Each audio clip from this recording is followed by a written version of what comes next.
दोस्तों, आज जो बात मैं कहने जा रहा हूँ वो सिर्फ एक चुनावी आरोप नहीं है, बल्कि हमारे लोकतंत्र की जड़ों को हिला देने वाली कहानी है। कांग्रेस नेता और नेता प्रतिपक्ष राहुल गांधी जी ने एक प्रेस कॉन्फ्रेंस में ऐसे दावे किए और जो उन्होंने कहा मैं उसे एज इट इज आपके सामने रख रहा हूँ। उन्होंने दावा किया कि कर्नाटक के बेंगलुरु की महादेवपुरा विधानसभा में 1,250 वोट चोरी हुए। 6,50,000 टोटल वोट थे जिसमें से ही चोरी हुए। राहुल गांधी जी के मुताबिक इन चोरी हुए वोटों के 5 बड़े तरीके थे। 11,965 डुप्लीकेट वोट, जहां एक ही व्यक्ति का नाम अलग अलग बूथों में दर्ज था और वह 4-4 जगह वोट डाल रहा था। 40,009 फर्जी और अवैध पते, जिनमें कई ऐसे घर थे जो मौजूद हैं ही नहीं, या जिनके पते में हाउस नंबर 0 जैसा विवरण लिखा था, या पिता का नाम ऐसे बेकार या बेमतलब शब्दों से लिखा था जैसे कि उदाहरण के तौर पे ILSDFHUG या इस तरह के शब्द। भला इसके नाम हो सकता है। 10,452 ऐसे वोटर थे जो बल्क वोटर थे, यानी जहां एक छोटे से मकान के पते पर 40, कहीं 60, कहीं 80 अलग अलग लोग एक कमरे के नाम पर, एक कमरे के पते के नाम पर वोटर लिस्ट में दर्ज, और जहां सच में कोई रहता ही नहीं, ऐसा राहुल गांधी ने कहा। 4,132 नकली फोटो,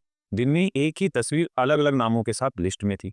और सबसे बड़ा 33,692 बार फॉर्म 6 का दुरुपयोग किया। फॉर्म 6 बेसिकली नए वोटर के लिए होता है, लेकिन इसका इस्तेमाल बूढ़े बुजुर्गों को 2-2 बार रजिस्टर करके वोट डालने के लिए किया है। उन्होंने कहा कि कांग्रेस की टीम ने जमीन पर जाकर जांच की, लेकिन जिन पतों पर सैकड़ों वोटर दर्ज थे वहां लोग मौजूद ही नहीं थे। एक पते पर तो यह पता चला कि वो एक शराब फैक्ट्री थी, लेकिन उसके पते पर 68 वोटर दर्ज थे। राहुल गांधी का आरोप है कि ये सिर्फ एक सीट की कहानी नहीं, बल्कि पूरे देश में यही पैटर्न अपनाया जा रहा है। राज्य दर राज्य, सीट दर सीट, ताकि 1-2 सीटों पर भारी जीत दिलाकर चुनावी नतीजे पलटे जा सके। उन्होंने कहा कि यही वजह है कि एग्जिट पोल और पार्टियों के आंतरिक सर्वे इतने गलत साबित होते हैं। राहुल गांधी का दावा है कि इलेक्शन कमीशन और बीजेपी सरकार मिलकर यह खेल खेल इसके सबूत भी मिटा रहे हैं। सोचिए, अगर 1 लाख वोट सिर्फ एक सीट पर गायब हो सकते हैं तो पूरे देश में यह संख्या कितनी होगी। यह सवाल कांग्रेस या बीजेपी का नहीं है, यह सवाल हर भारतीय नागरिक का है, क्योंकि जिस दिन हमारा वोट असली नहीं रहा, उस दिन हम सिर्फ दर्शक बनकर रह जाएंगे, नागरिक नहीं।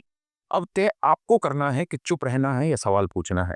मैंने तय किया कि मेरी वोट सिर्फ अधिकार नहीं, लोकतंत्र की रीढ़ है, इसलिए मैं सवाल पूछूंगा।